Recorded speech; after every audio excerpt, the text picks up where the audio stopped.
like watching an episode of Dragon Ball Z. Yeah, exactly. I mean, this game graphically, we've surely reached a new steps. Yeah. Clearly, you can see that, as you said, it's basically playing a Dragon Ball anime episode. Right. So, which is, I mean, personally, and I think it's the case for many fans around the world, it's like a childhood dream that comes true. Basically, you've always wanted to trigger those incredible attacks with your favorite characters with this kind of graphical identity. Like I don't think I've seen another game that looks this much like its source material. Like, how did you accomplish that? Did you have to invent new techniques in order to? So basically, I mean, the main answer to this question is the fact that we are working very closely with a very famous studio called Arc System Works. Right.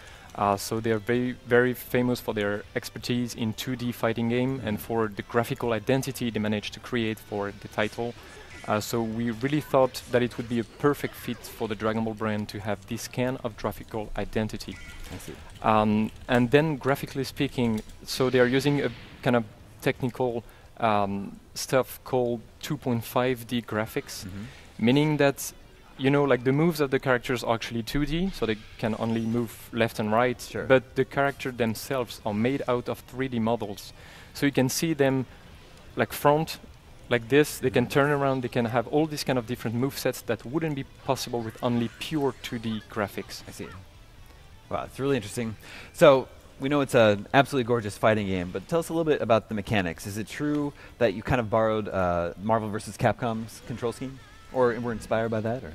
Yeah, that's actually the genre of game, which is called 3 versus 3 fighting game. So basically, you're doing your team of 3 characters, and the really interesting thing about this specific kind of gameplay is the deepness that it brings to the fighting experience. Because, I mean, you cannot control only one character, obviously. You have to have skills on different movesets and different playability. And you can also mix the different fighters to do your own combination of fighting styles, because obviously they all have their own way of fighting, their own special abilities. So who's the better player over here?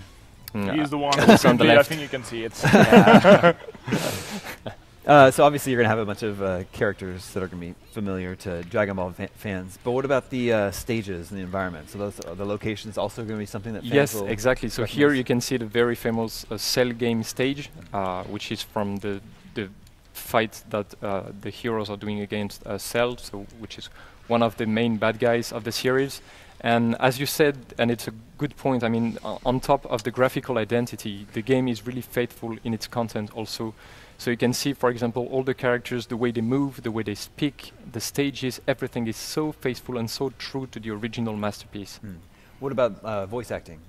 And voice acting also, so we have Japanese and English voice acting, and they're both the same as the anime, so people can really re-experience this old Dragon Ball feeling and this kind of immersive experience. So worldwide, you can... The Japanese language track will be included in the Western release? Yes, exactly. Because we I always appreciate that. Yeah, that's the same. I mean, we know that most of the fans, I mean, many fans really enjoy these Japanese voiceovers. They feel it's more, you know, faithful to the original masterpiece, especially in Europe. So, for example, in the US, they would prefer English voiceover. That's a specificity of their markets. But in Europe, most fans really like the Japanese original voiceovers. That's interesting. So in fighting games, the character roster is very important. People always want to know about the characters. Have you announced the full roster yet? That's something we are not revealing, but so far we have a total of 13 characters, and we have already some really iconic fighters. And the interesting and important thing to keep in mind when talking about the roster is the fact that there's no clone, I would say. There's no 2 characters playing the same and feeling the same when you get your hands on a controller. So that's why it's requiring a lot of work for the studio to build all those different movesets and things that are really faithful to the anime itself. And it looks like there's also environmental damage. Yes. To the stages that that happens you have as a good the fight eye. plays on. Good eye. Yeah. I mean, I have an eye. Yes, indeed. This is part of the really cool and exciting features that are in this game is, as you said, the environmental damage and the way you're making the environment change depending on the attacks you're triggering. So, for example, if you manage to guard an attack, sometimes you can even throw it in the background and it destroys a house or whatever, and it stays during the whole fights. So that's a pretty good feature that a lot of fans are already praising about this game. So at the top of the screen, we have the health of all the fighters. Tell me about the meter at the bottom of the screen, though.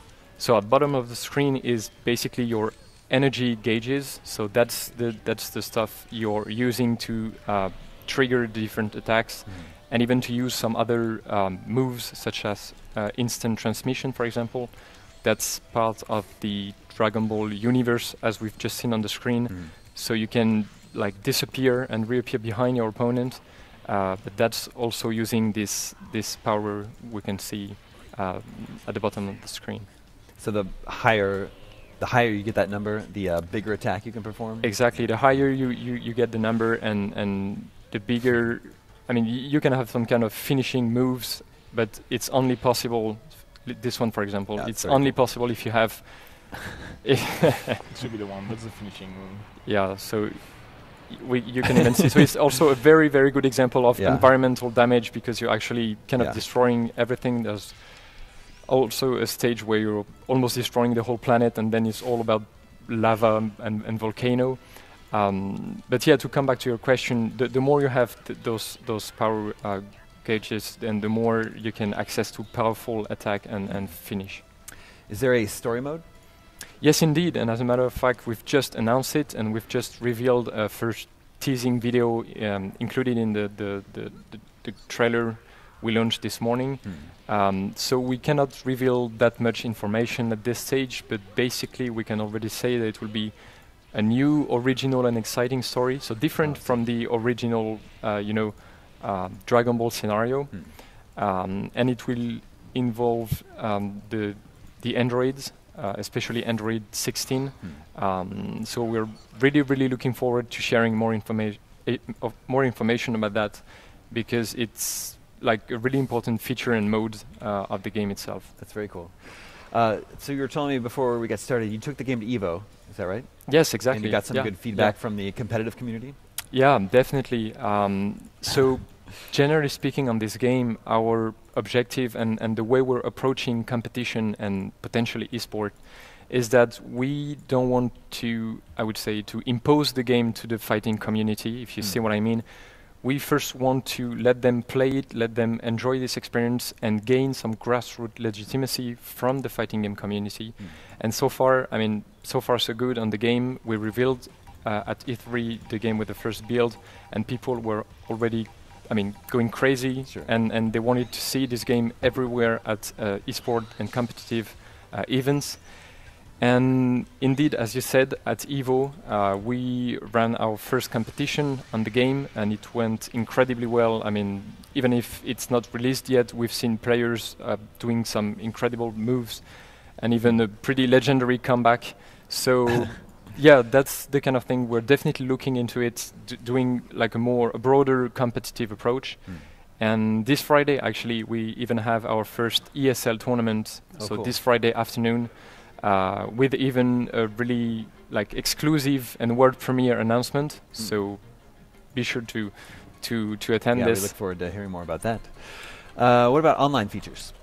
So online features, yes, because I mean we do know that today people want to compete online. They want to fight. They want to enjoy the game with other players around the world. So we revealed a few things so far, especially what we call the party match, which is basically like a really, really interesting and fun feature. So as you can see, the game is a 3 versus 3, but in this specific mode, you are actually 6 players, and each player is controlling one character. So every time you're switching character during the fight, you're also switching the player. So your teammate is going to take the lead and be the one fighting, and it's going to fight until he dies or decide to switch again character. So that's, I would say, a more fun and casual way to enjoy this great fighting experience. Is there voice chat supported? I'm just wondering, is there a way to communicate with your team members to know when to switch characters? Actually, there's a way, and it's a pretty fun and interactive way. you're using what we call the stems. So it's, to make it simple, it's like an image of coming from the Dragon Ball universe. It can be a character doing like a special pose or something. And each stem is associated with a specific message. So during the fight, you can use those stems to communicate with your teammates. So for example, if he's having a hard time beating the enemy, you can use a stem saying, hey, come on, switch with me, I'm ready to battle. Or you can criticize him or congratulate him if he's doing a good job. So that's a really nice way to, I mean, keep the fighting experience, but add this kind of like communication and interaction between players. Sure. And you have 2 betas coming up, right? Both open and closed? Yeah, exactly. So we have, first of all, the closed beta coming mid-September, so 16th and 17th. So this one will be mostly about testing the gameplay, the balance of the characters. So for the development team, it's really a way to see if there is some adjustments that needs to be done to make the game really, really balanced. And then we have an open beta in January. And this one is mainly about stress testing the game to see, like, on a broader scale, all the online features and how the servers can support all of this. And eventually, if we identify some other, I would say, gameplay modification that needs to be done, that will be some first insight for future free patch, for example. Sure. Are you thinking about how to onboard players who are Dragon Ball fans, but maybe they don't have a lot of experience with fighting games? Is there a tutorial or practice mode? Yeah, definitely. There will be this kind of feature in the game. And generally speaking, I mean, if you get your hands on the game, even from the first match you're doing, even if you don't know fighting game, I mean, believe me, you can already have fun, you can already trigger some impressive attack, and you can already experience and enjoy this whole Dragon Ball identity and feeling. So the good thing is that I would say there's really... we told you it was the best one. There's really like 2 layers of gameplay, I would say, 2 layers into one gameplay. You have a first one that you can enjoy even if you don't know fighting game, and then the second one that is way deeper with combination of combos, with chain, with more intricate attacks that you can enjoy if you are, I would say, a better player used to fighting games. Very cool. Once again, like I don't think you can overstate how cool the game looks. Really looks amazing. It's out awesome. next year. Is there a release date? Yeah, actually this morning we've just announced that it's going to be released on February 2018. Oh, cool. So a few months to wait. All right. But very, very excited to release the game and to see the whole community playing that and enjoying this unique Dragon Ball experience. Yeah, I bet. Well, guys, thank you so much for coming by the show. Thank you. Thank you very much. The game is Dragon Ball FIGHTERZ. It looks awesome. Stay tuned. More to come from IGN Live at Gamescom after this.